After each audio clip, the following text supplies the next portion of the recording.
여러분, 잠깐만요. 이거 진짜 한 번만 들어보세요. 2021년에 집 샀던 분들, 지금 매달 47만 원씩 더 내고 있어요. 47만 원이 얼마냐고요? 한 달 식비잖아요. 아이 학원비잖아요. 노후적금이잖아요. 그게 지금 이 순간 그냥 은행으로 빠져나가고 있는 거예요. 근데 더 무서운 게 있어요. 혹시 나만 이 상황 모르고 있는 거 아닌가 싶지 않으세요? 뉴스 보면 금리 곧 내린다는 얘기 나오잖아요. 근데 진짜 큰 손들이랑 금융당국이 보고 있는 그림은 완전히 달라요. 미국 기준금리 3.75%, 한국 기준금리 2.50%, 금리 역전폭 1.25%포인트, 원달러 환율 1,500원대 돌파, 그리고 청년 고위험 가구 비중이 불과 5년 만에 22.6%에서 34.9%로 폭발했어요.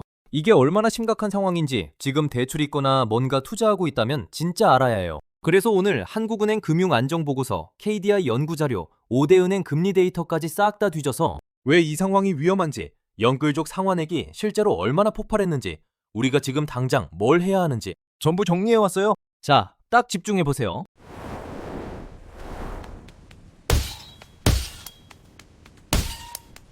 혹시 스타크래프트 해보셨어요? 게임 딱 시작하면 제일 먼저 뭐예요? 일단 정찰 보내잖아요. 상대가 뭘 짓고 있는지, 어떤 전략 쓰는지 파악해야 내가 어떻게 움직일지 결정이 되니까요. 지금 전 세계 경제에서 미국 연준, 그러니까 페드가 딱 그 역할이에요. 미국이 어떻게 움직이냐에 따라 전 세계 중앙은행들이 다 눈치 보면서 판단해야 하거든요. 그럼 지금 미국 진영 상황이 어떠냐고요? 2026년 3월 현재 미국 연방준비제도의 기준금리는 연 3.75%예요. 주변에서 이런 말 많이 들어보셨을 거예요. 연준이 피벗했다더라. 이제 금리 내리는 거 아니야? 이제 좀 살겠다. 틀린 말은 아니에요. 방향은 맞아요.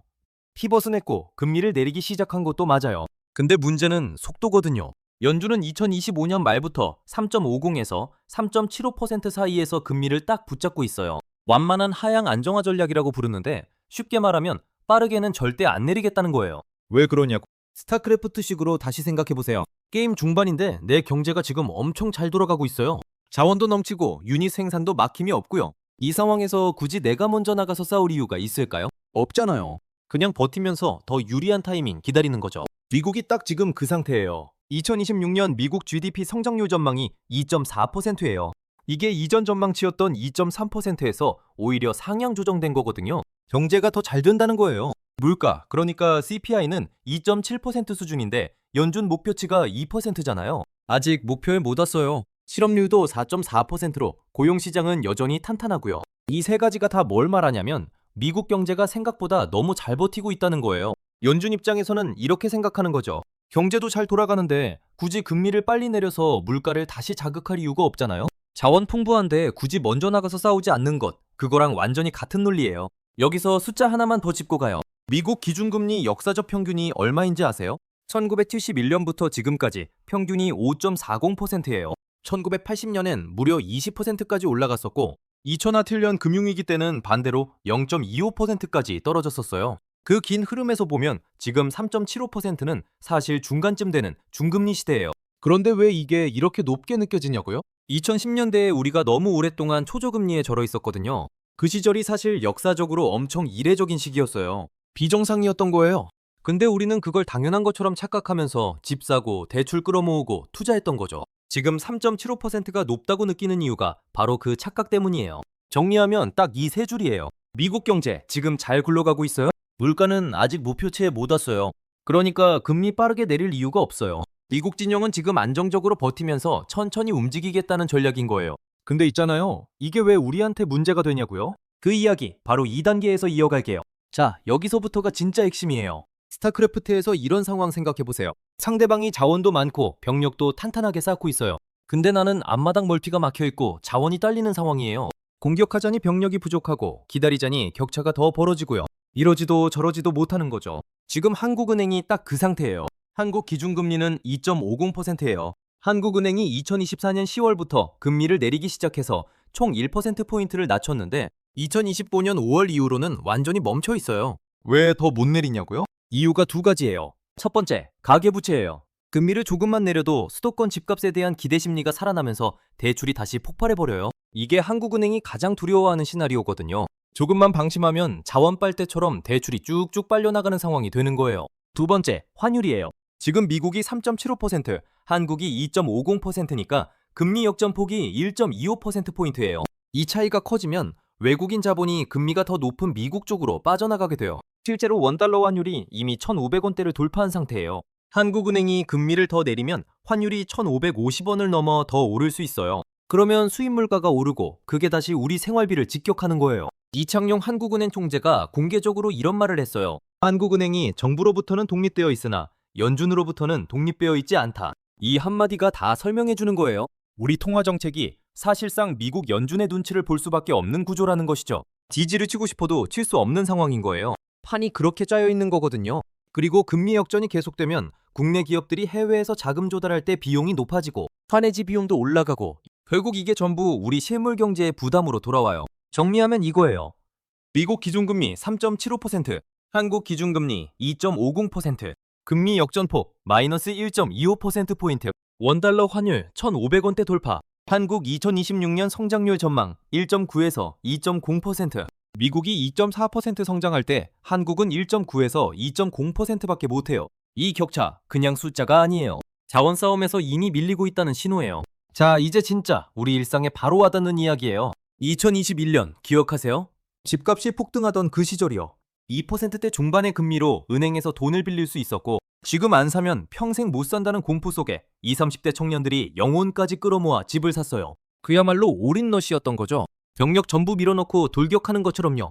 근데 그게 지금 어떻게 됐냐고요? 시중 5대 은행 주택담보대출 고정금리가 2026년 3월 말 기준 연 7%를 돌파했어요.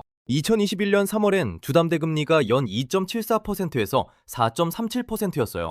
2026년 3월, 지금은 연 4.41%에서 7.01%예요. 구체적으로 숫자를 볼게요. 2021년에 6억 원을 30년 만기 연 2.74% 고정금리로 빌린 분이 있다고 해보세요. 5년 고정기간이 끝나면 금리가 새로 산정되는데 제일 낮은 금리인 4.41%만 적용받아도 월 상환액이 245만 원에서 292만 원으로 47만 원이 올라요. 근데 운이 나쁘면요?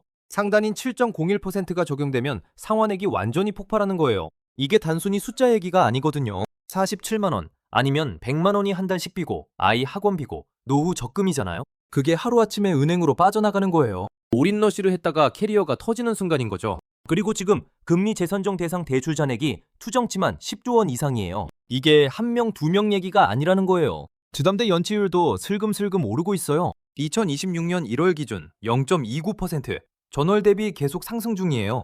0.29%가 뭐가 대수냐고 하실 수 있는데 대출 규모가 수백조인 상황에서 0.29%는 수조 원 규모의 연체 잔액이에요. 이게 계속 늘어나면 은행 시스템 전체가 흔들려요. 벙커링이 뚫리기 시작하는 거예요. 이 문제가 더 심각한 이유가 있어요. 피해가 특정 세대에 집중되어 있기 때문이에요. 한국은행 금융안정보고서를 보면 고위험 가구, 그러니까 소득 대비 원리금 부담이 크고 자산보다 부채가 많은 가구 중에서 청년층 비중이 어떻게 변했냐면 2020년엔 22.6%였는데 2025년엔 34.9%로 올랐어요. 불과 5년 만에 12.3%포인트가 폭발적으로 증가한 거예요. 반면 중년층은 59.8%에서 53.9%로 줄었고 노년층은 17.6%에서 11.2%로 줄었어요. 유독 청년층만 올라간 거예요. 왜 청년층이 이렇게 됐냐고요? 코로나 시기에 저금리를 활용해서 부동산, 주식, 가상자산까지 닥치는 대로 투자했는데 고금리 국면이 길어지면서 상환 능력에 빨간불이 켜진 거예요. 말하자면 이른 타이밍에 무리하게 올인러시를 했다가 역공당한 거죠. 그리고 더 중요한 게 있어요. 바로 자산 구조 문제예요. 우리나라 가계는 주요 선진국 대비 실물자산, 그러니까 부동산 비중이 압도적으로 높고 금융자산은 낮아요. 이게 무슨 말이냐면 금리가 올랐을 때 당장 팔아서 부채 갚을 수 있는 자산이 없다는 거예요. 집을 팔아야 하는데 집을 팔려면 집값이 받쳐줘야 하는데 지방은 지금 집값이 빠지고 있어요. 미네랄은 없고 건물만 잔뜩 지어놓은 상황인 거예요. 급하게 팔 수도 없어요. 금융부채 보유 가구의 부채 규모가 2012년엔 소득의 0.7배였는데 2022년엔 1.14배로 늘었어요. 2026년 현재는 이 비율이 더 악화된 것으로 추정돼요. 소득보다 빚이 더 많아진 가구가 그만큼 늘었다는 뜻이에요. 지금 부동산 시장을 한마디로 정리하면 양극화예요. 같은 맵인데 서로 완전히 다른 게임을 하고 있는 거예요. 서울이랑 경기 일부 지역은 실수요를 바탕으로 완만하게 올라가고 있어요. 특히 서울 강북권, 노원이나 성북 같은 중저가 단지들이 상승폭이 커지고 있고요. 강남권은 고가 부담으로 조정을 받는 혼조세예요. 반면 지방은 지금 완전히 다른 세상이에요. 미분양이 쌓이고 거래는 없고 가격은 내려가고 있어요. 지방에서 영끌한 분들은 담보 가치가 대출 원금 아래로 떨어지는 깡통주택 리스크에 그대로 노출돼 있어요. 전진기지를 너무 멀리 짓다가 보급이 끊겨버린 상황인 거예요. 그리고 소득별 격차도 심각해요. 고위험 가구 안에서도 고소득층과 저소득층 간 순자산 격차가 2020년엔 4천만 원이었는데 2025년엔 1억 4천만 원으로 벌어졌어요. 5년 만에 3.5배가 된 거예요. 고소득층은 이자 부담을 금융자산 수익으로 상쇄할 수 있어요. 근데 저소득층과 청년층은 소득의 대부분을 원리금 상환에 쏟아붓고 있는 거예요. 이게 단순히 개인의 문제냐고요? 아니에요. 이분들이 소비를 못하면 내수경제가 죽어요. 내수경제가 죽으면 성장률이 더 떨어지고요. 성장률이 더 떨어지면 고용이 줄고요. 고용이 줄면 연체율이 더 오르고요. 악순환의 고리예요. 한쪽이 무너지면 전선 전체가 흔들리는 거예요. 그럼 정부는 손 놓고 있냐고요? 정부도 나름 움직이고 있어요. 근데 이게 충분한가가 문제예요. 세 가지 주요 대책이 있어요. 첫 번째, 육아휴직 가정 원금 상환 유예예요. 2026년 1월에 시행됐어요. 9억 원 이하 유주택자 대상으로 최대 3년간 원금 상환을 밀어주는 제도예요. 이자는 계속 내야 하지만 원리금 전체보다 부담이 훨씬 줄죠. 육아휴직으로 소득이 일시적으로 줄어든 가구가 파산하는 걸 막는 게 목적이에요. 일종의 방어 터렛을 심어준 거예요. 완벽한 해결은 아니지만 버티게는 해주는 거죠.